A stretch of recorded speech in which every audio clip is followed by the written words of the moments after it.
Close your eyes for a moment. Not to escape the world, but to question it. Feel the quiet behind your thoughts. That space where certainty dissolves. Where nothing feels solid anymore. Now ask yourself, how do you know that anything you believe is true? This is where René Descartes begins. Not with answers, but with doubt. Radical doubt. A doubt so deep that it pulls the ground from beneath reality itself.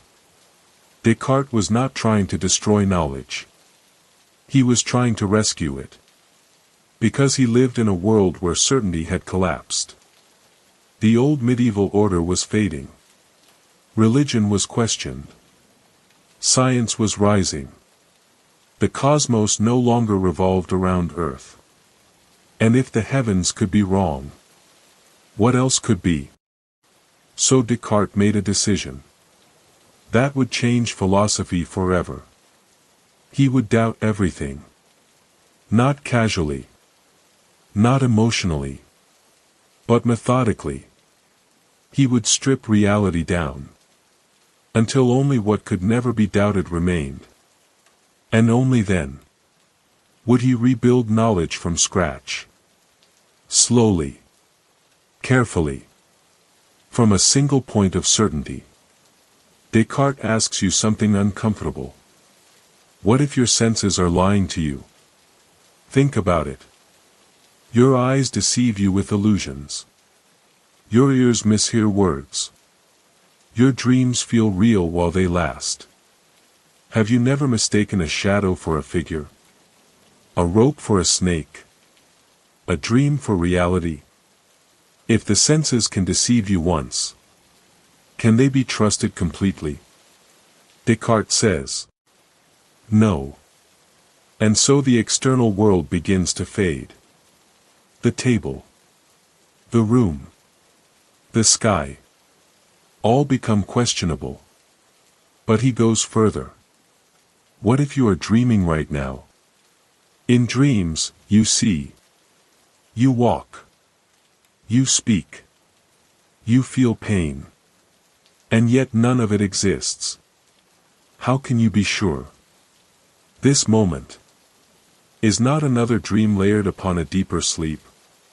The world dissolves again. But still, some truths seem untouched. Mathematics. 2 + 3 = 5.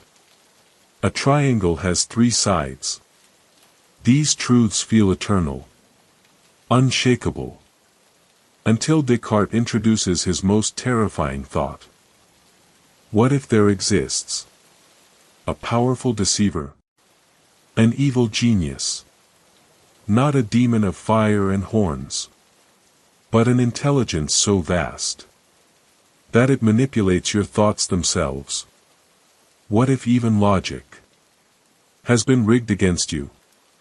What if every calculation, every certainty, every belief has been engineered to deceive? At this point, nothing remains. No world. No body. No senses. No mathematics. Only doubt. And then, something remarkable happens. In the very act of doubting, Descartes notices something impossible to erase. He is doubting. He is thinking. And thinking cannot occur without a thinker. Even if everything else is false. This remains undeniable. If I am being deceived, I must exist to be deceived. If I doubt, I must exist to doubt. And so Descartes reaches the foundation. A truth so simple that it resists all doubt. I think, therefore I am. Cogito, ergo sum. Not. I walk, therefore I am. Not. I feel, therefore I am. Because walking and feeling can be illusions. But thinking proves existence.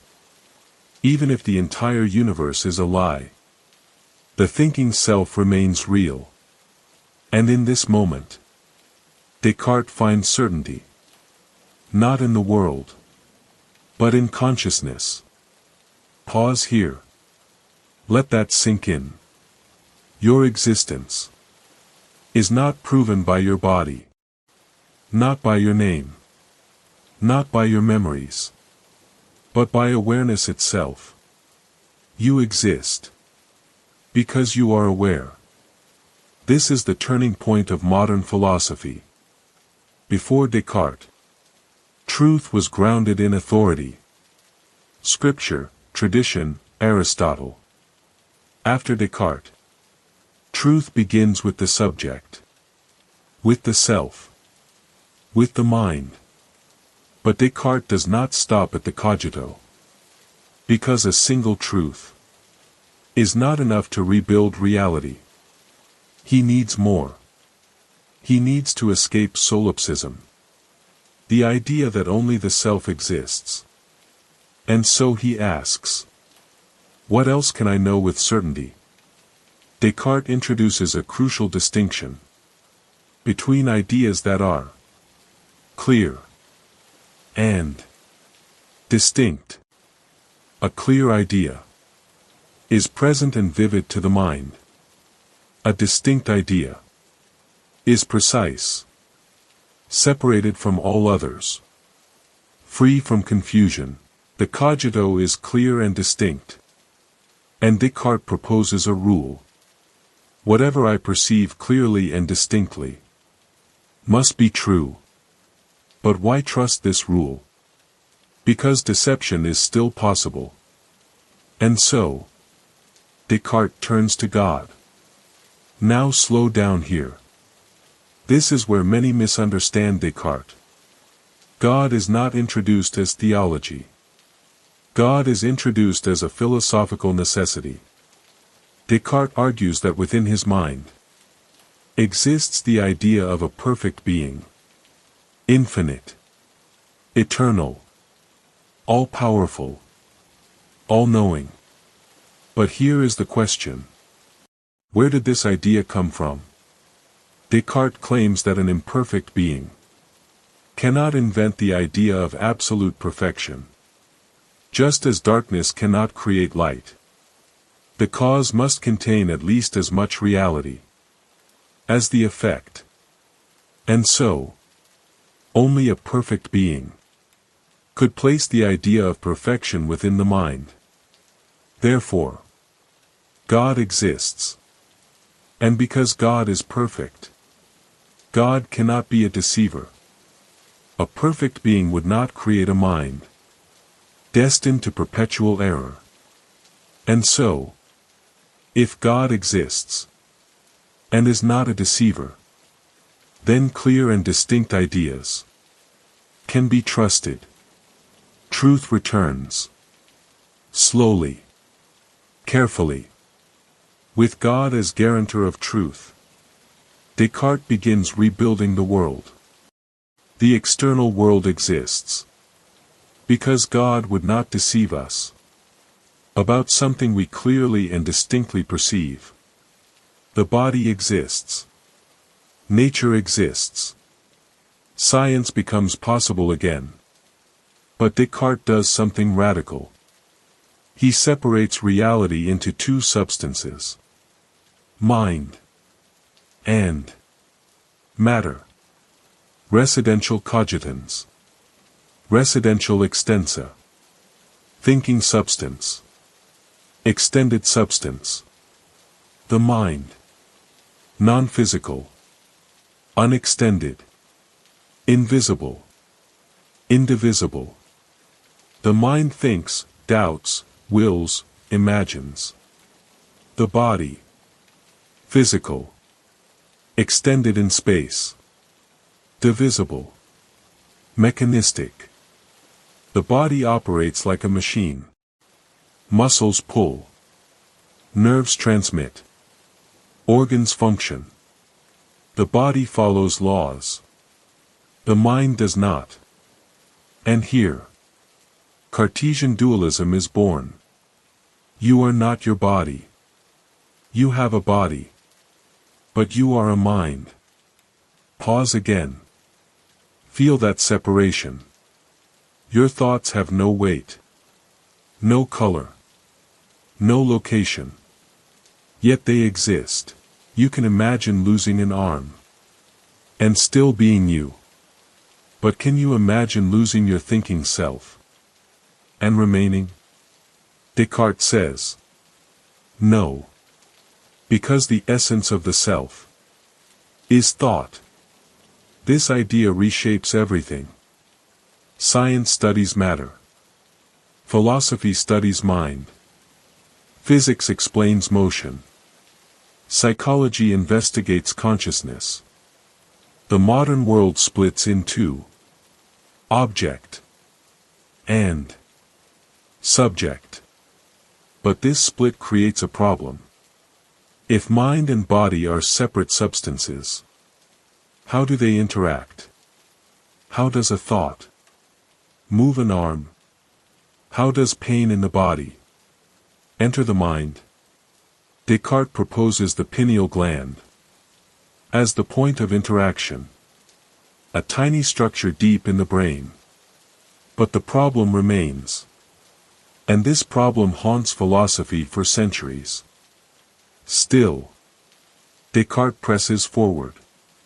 He views the physical world as a grand machine. Nature follows mathematical laws. The universe is not alive, not purposeful, not mystical. It is governed by motion, extension, and geometry. Animals are complex machines. They feel no pain, only mechanical responses. This idea will later disturb ethics deeply. But for Descartes, it allows science to advance. Without superstition, nature becomes measurable, predictable, controllable. And yet, the mind remains free. While the body obeys laws, the mind can choose. This is where Descartes defends free will. Error, he says, arises not from God, but from the misuse of will. The intellect is limited. The will is infinite. We make mistakes when we judge beyond what we clearly understand. Error is not sin. It is overreach. And wisdom lies in restraint, in suspending judgment, until clarity appears. Pause here. How often do you judge without clarity? How often do you believe without certainty? Descartes is not asking you to become paralyzed by doubt. He is asking you to discipline belief, to slow down thought, to refuse assumptions. This is why Descartes becomes the father of modern rationalism. Knowledge comes from reason, not tradition, not authority, not sense experience alone. Reason first, experience second. The mind structures reality. And this rationalist spirit influences Spinoza, Leibniz, Kant, modern science itself. The scientific method owes Descartes a debt. Hypothesis, doubt, verification, clear ideas, distinct reasoning. But Descartes is not without criticism.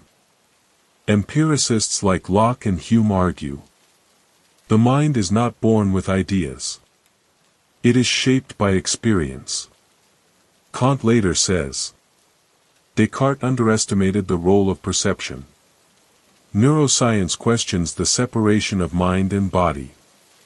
Yet, even criticism proves his importance. Because every modern debate begins where Descartes stood, at the thinking self. And now, Return to yourself. Right now. As you listen to these words, you may doubt history, science, memory, identity. But one thing remains undeniable. You are aware.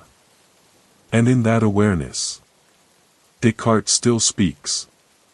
Across centuries. Across silence. Whispering. Begin with doubt.